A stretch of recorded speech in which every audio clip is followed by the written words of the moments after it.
The message here is pretty simple. We need a budget that doesn't have a structural deficit. We need additional funds and a restoration of funds for education, and we need property tax relief. Those are the things that Governor Wolf laid out in his budget. Some of those things are things Republicans actually said they agreed with back during the campaign. We talked about funding education with the Marcellus shale tax, and if you go back and review comments that were made by Republicans back during the campaign when they saw Governor Corbett going down in flames, a lot of Republicans said, yeah, I'm for that Marcellus shale tax too. We could fund education that way. And they got reelected and came back to Harrisburg and were told that they weren't for that anymore. So I think it's possible, not really without much compromise. I don't know why it would be a compromise for Republicans to agree to a Marcellus shale tax when they said they were agreed to it before, when it's dedicated to education. We can do that. I don't think that we should compromise on whether or not we have a budget that includes a structural deficit. The Republican proposal that was put forth back in June included a $3 billion structural deficit. I don't think and I don't believe Governor Wolf should or will compromise and say, well, we'll meet you halfway. $1.5 billion structural deficit would be okay. It's not. Our credit rating in this state has been downgraded 5 times in the last 4 years. That costs Pennsylvanians $170 million in additional interest every year. And the reason for those downgrades, when you talk to Moody's and Standards & Poor's and those rating agencies, is because we have worked with a structural deficit for 4 years. We've not paid our bills. We've delayed paying our bills. We've done one-time fixes. And they look at that and say, I'm sorry, you can't sustain what you're doing with the levels of funding that you have. You need to increase your revenues or drastically cut again. Now, we saw the devastating effects of their cuts to education back in 2010. $1 billion in cuts, more than 20,000 educators laid off. We saw class sizes increase, local property taxes go up, and amazingly enough, test scores go down. Prior to that, we were the only state in the nation that had test scores across the board at every level that were increasing. We were the envy of every state in the nation. And with one stroke of that budget pen back in 2010, we went the opposite direction. And our test scores started to fall, and our local property taxes started to rise. We can reverse that. But this is the year to do it.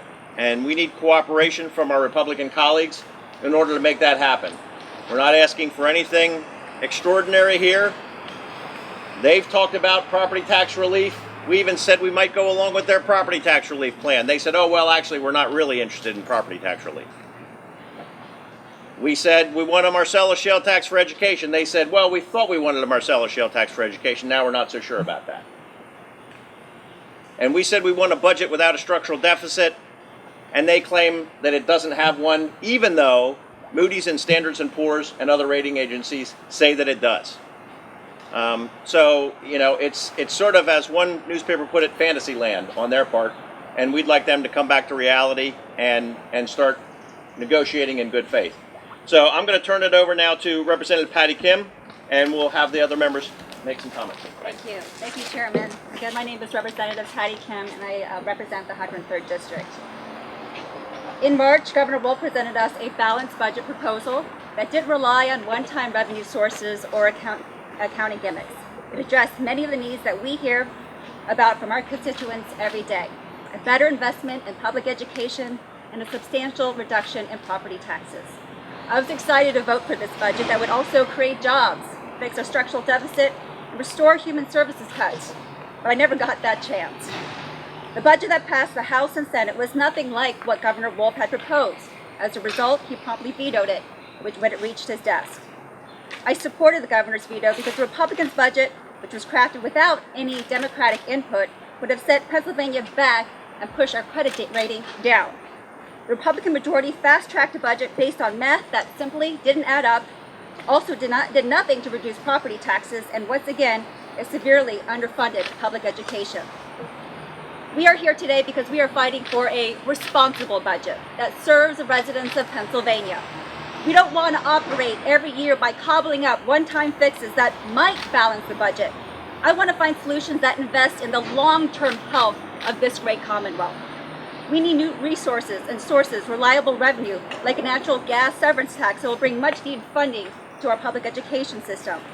We need to provide significant property tax relief for our senior citizens so that their golden years aren't so stressful. We stand by Governor Wolf's priorities because they are our constituents' priorities, and they are the priorities of every Pennsylvania. We can't go very long without a spending plan because too many lives depend on a responsible state budget. But in order to find a budget that we can agree on, both sides need to come and give a little. I'm hopeful that every day we are inching towards that middle ground so we can go to Harrisburg and vote on a budget that works. Since I'm a rank and file member, I have superhuman powers. And this is my prediction. I know how difficult negotiations are. I don't minimize the art of negotiating. But at this point, I think the best of what we can get is with the bottom line approach, that the governor needs to come out of this budget negotiations with a win, and the Republicans need to come out with a win. We know the governor's priorities, the three big priorities that I agree with, and we know what the Republicans are: pension reform and liquor privatization. Each one, pick one. Come out with a win. And my other prediction, if we had more women elected officials at the table, we'd be done 4 weeks ago.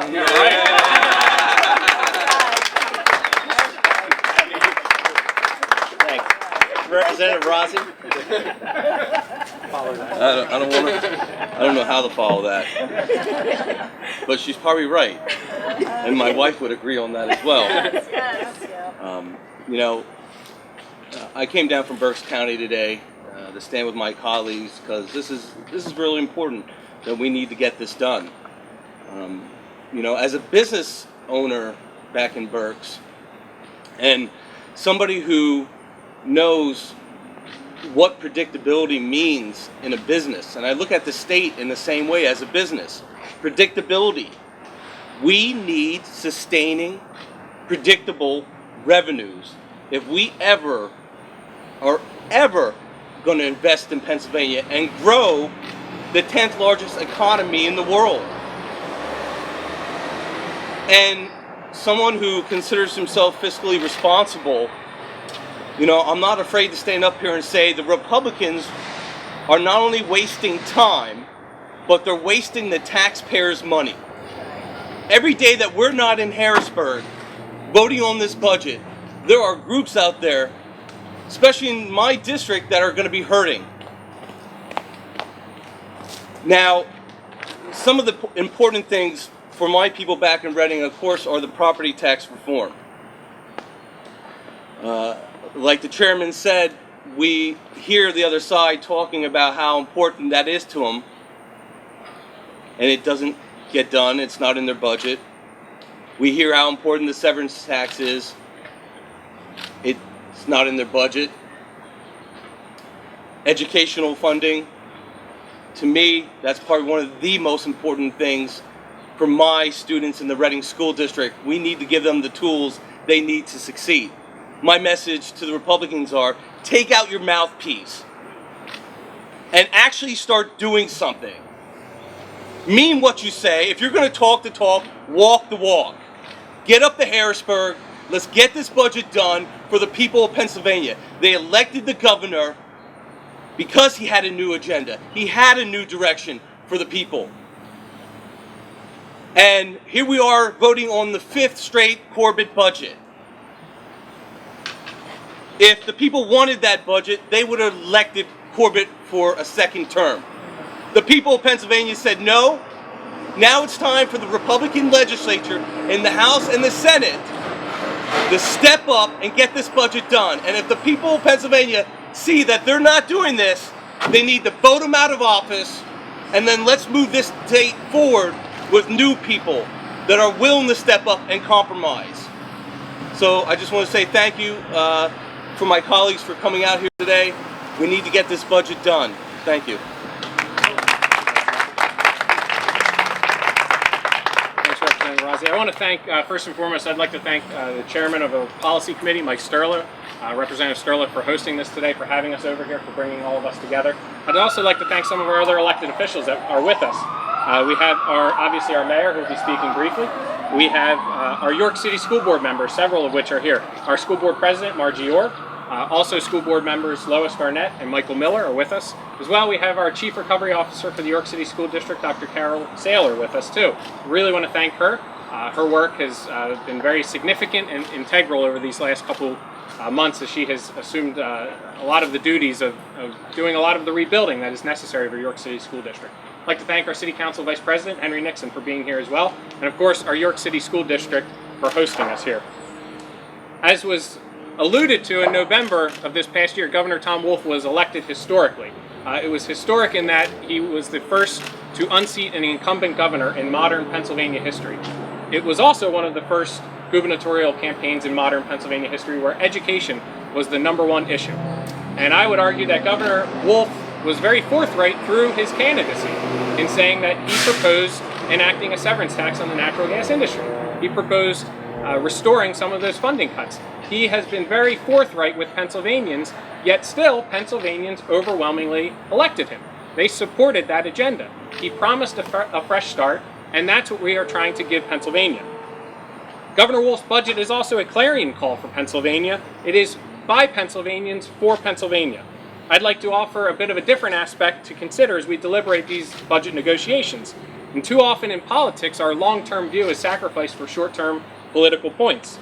Governor Wolf's proposal provides immediate benefits to our Commonwealth as a whole, but it also takes a very long view approach and finally tackles some significant issues that have hampered our Commonwealth's collective prosperity for many years. In many ways, Governor Wolf's budget proposal is a populist budget and less a partisan budget, responding to issues that he heard across Pennsylvania during the campaign and issues that have lingered in our Commonwealth for decades. And here we stand at the administrative building for the York City School District, possibly the epicenter of Governor Wolf's proposal, a public education system whose recovery was precipitated by funding cuts of the past. Governor Wolf has proposed providing the necessary resources to educate all Pennsylvanians, but specifically our at-risk youth. Individuals who have some of the greatest challenges of their life ahead of them often require additional resources to learn in a healthy and safe environment. A quick walk from here is home to many of our important social service agencies that are housed in York City but provide necessary services throughout York County. I'd like to thank Robin Rohrbaugh, our Executive Director of Community Progress Council, for joining us today. These services and service providers all stand to receive an increase in funding from our state to have the ability to offer better necessary services. This budget proposal is an opportunity for Pennsylvania to break away from poor policies of the past that have perpetuated simply a status quo. This is an opportunity to provide meaningful property tax reform, to balance our budget, to restore Pennsylvania's faith and credit, and make the wisest and best investment that we can make in our economy, that of education. Borrowing from Republican and Democratic ideas, Governor Wolf has proposed to restore these funding cuts in education, to level the disparity across our Commonwealth in school systems and municipalities. He has proposed ushering in significant property tax relief that would deburden many of our older communities and many of our older residents who for too long have shouldered the burden of disproportionately higher tax rates due to a very fragmented system of government in Pennsylvania. This is good for everyone, as it will lead to increased investment in these communities. It will increase the value of real estate. That increased value in real estate will generate wealth. It will generate wealth in traditionally poorer areas. We have a crisis in corrections in our communities, and we can pay now or pay later. It costs far less to properly educate citizens than it does to incarcerate them. And Governor Wolf has proposed a long-term, much sounder investment in boosting the opportunities for early education in Pennsylvania with a goal towards universal pre-K in the near horizon. And we know unequivocally that early education leads to a greater success and productivity in our citizenry. This is an investment that may not see a return in the immediate next year, but it will pay dividends exponentially in the long run. This budget holistically tackles several serious challenges in Pennsylvania, and unfortunately, on a national level, we have become too often a country that governs by crisis. Let us not emulate that style here in Pennsylvania. Governing is quintessentially about compromise, as Representative Kim mentioned. It could not be expected that our Republican colleagues would accept every one of Governor Wolf's proposals lock, stock, and barrel. But the unwillingness to even consider some of these proposals is ignoring the admission of Governor Corbett's own budget secretary, who last year said new and sustainable revenue would be needed. So now I am absolutely biased, and this is my disclaimer. Governor Wolf is certainly a friend. He's a friend to your county. He is our hometown guy. But the truth is, I absolutely support him, and I support this proposal.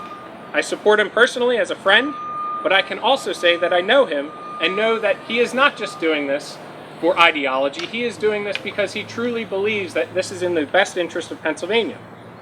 I support his budget and an openness and an earnest willingness on all parties to reach out across the aisle and reach a mutually acceptable and beneficial budget that puts Pennsylvanians before the needs of other special interests in our Commonwealth.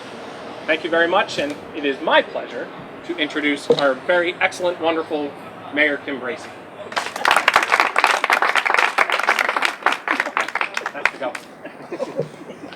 Good morning, everyone. Thank you. Thank you to our representatives for hosting this opportunity to discuss the impact of this budget impasse and why it is important for the City of York and municipalities throughout Pennsylvania to note that the Republican leadership in the House and Senate should negotiate in good faith with our governor and return to Harrisburg so that the budget can be passed and we can all go about the business of improving our Commonwealth and its many communities. Welcome, everyone, to the City of York, where Governor Wolf's candidacy kicked off. What seemed like years ago now. I'm proud to stand here and join representatives from some of my favorite cities in our York. Harrisburg, Reading, Lancaster, and York, along with so many other municipalities, are in desperate need of attention from our policymakers in Harrisburg. Throughout my administration, I've called upon our state government to address the underlying policies that hamstring our communities from reaching our full potential. Governor Wolf has put forth a budget that begins to tackle some of these very complex and difficult issues. Governor Wolf's proposal brings equilibrium to our communities by ushering in historic property tax relief in Pennsylvania's older municipalities. Property tax relief. I've heard those three words together for decades now in Pennsylvania. And now is the time to finally address this issue that has too long held our smaller, older communities, many of our third-class cities, hostage by relying on the poorest residents to pay the highest to provide services they cannot afford but so desperately need. These failed policies have left our cities hollowed out, overly burdened, and too often the victim. Despite their traditional place in all of our counties as the commercial, cultural, heritage, recreational centers with the potential to attract a new millennial generation to our downtowns to live, walk, and work. Despite all these positive attributes and opportunities, our cities have been long ignored and overlooked. Our school systems and municipal governments cannot continue under the status quo or the failed austerity measures of the past. Here we are today on the grounds of the York City School District, a district that was pushed into recovery after it requested state funding it had been promised. We then saw 3 years of heartache and uncertainty play out statewide, only to then see the first ever attempt to privatize our school district. As so often is the case in politics, rather than actually addressing the underlying issues, a crisis was used to pursue a philosophical agenda. The issue our cities face are poverty. It's outdated and archaic laws that leave it overly dependent upon a tax base that cannot support itself, and its rules that are written that so blatantly favor other communities. To the benefit of York City and several others, Governor Wolf has proposed a budget that will direct the necessary dollars to educate our students. It will bring a small level of parity between urban and non-urban property taxes, and it will balance our state budget, which ultimately is to benefit of all of us Pennsylvanians. So that's why I'm sure it must pain him to be met with ideology rather than an openness and willingness to arrive at a budget that serves up the greatest interests of Pennsylvania rather than simply the special interests. So I'm proud to join my colleagues, my Democratic state colleagues from our state assembly today to call upon our Republican leadership and all of the leadership and everyone, as Representative Ken said, to get back to Harrisburg and pass a budget that is good for Pennsylvania. And then please get to work in helping us fix our cities, for goodness sake, all right? Thank you.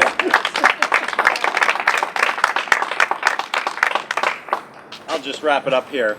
You know, one of the things that was pointed out was that we have human service providers that pretty soon are not going to be paid. So it's critical that we get back to Harrisburg. But it was also pointed out that if we pass an appropriate budget, those human service providers will not only get paid, they will actually get an increase in what they are due. Contrast that with what was done in last year's budget, where the Republicans simply said, you know how we balance our budget? We tell all those service providers that instead of paying you within 30 days of billing us, we'll pay you within 60 days of billing us. And it bought us a free month. Now, you say, well, they wouldn't do that again. And, you know, I'm not so sure about that. But if you would follow that, you know, eventually, 12 years from now, we'd be a year behind in payments. And they would still claim they had a balanced budget. But you say, yeah, but they didn't do it again this year. Well, but what they did this year was to say to school districts, oh, by the way, we increased funding for basic ed and for special ed by a tiny bit. Then there's one thing, though, we forgot to tell you. We're only going to pay you for 10 months out of the 12 months that we normally reimburse you for your Social Security payments to the federal government. Now, the local school districts can't say to the federal government, hey, the state stiffed me for 2 months. Guess what? I'm just going to be late by 2 months also. There's penalties and interest that go along with that. So those school districts need to go out and borrow money, just like the service providers did last year. And when you do those kinds of maneuvers, it's not like, well, the budget got delayed a month or two, and then when we settle the budget, you will get reimbursed for everything that you lost. Those are permanent cuts. And so all those social service providers for the last year had gone to the bank a year ago and said, I need to borrow a month's worth of payroll. And by the way, I'm not going to pay you back until the last time I ever do business for the state of Pennsylvania, because that month continues month after month after month after month. And so those carrying costs eventually get included in the cost of Pennsylvanians and the cost of doing business. The same with the school district. Those carrying costs for those 2 months worth of Social Security payments get picked up at the local level, and that translates into higher property taxes. And when you calculate how much they cut school districts in Social Security payments, more than 1/4 of the state's school districts would have gotten less money this year than they did last year, despite their claims that we were spending more on education than ever before. Now, I don't know how you take less being more, but that's apparently the way the Republicans balance those budgets. Again, and to wrap up here, all we're asking for is a budget that doesn't contain a structural deficit. We want funding restored to schools that was cut back in 2010. And we'd like some property tax relief. Those are all things that everyone in the legislature at one point in time or other said they were for also, but now have found every excuse in the world not to be doing that. We'll take questions if you have any questions.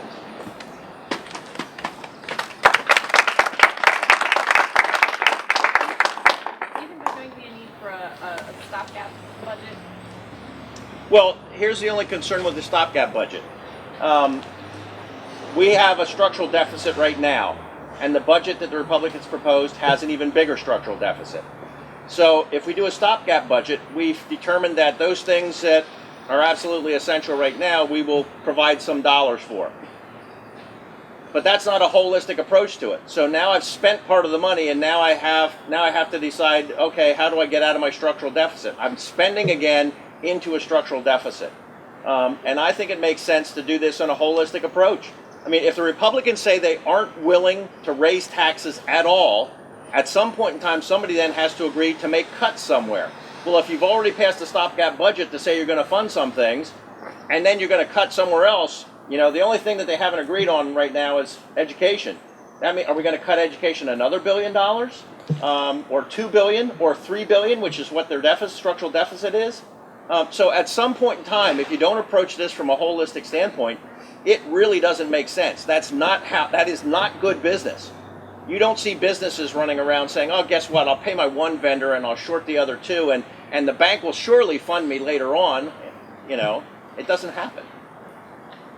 This is bad business.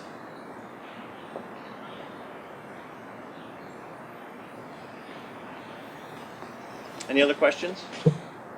All right, well, thank you for coming out today.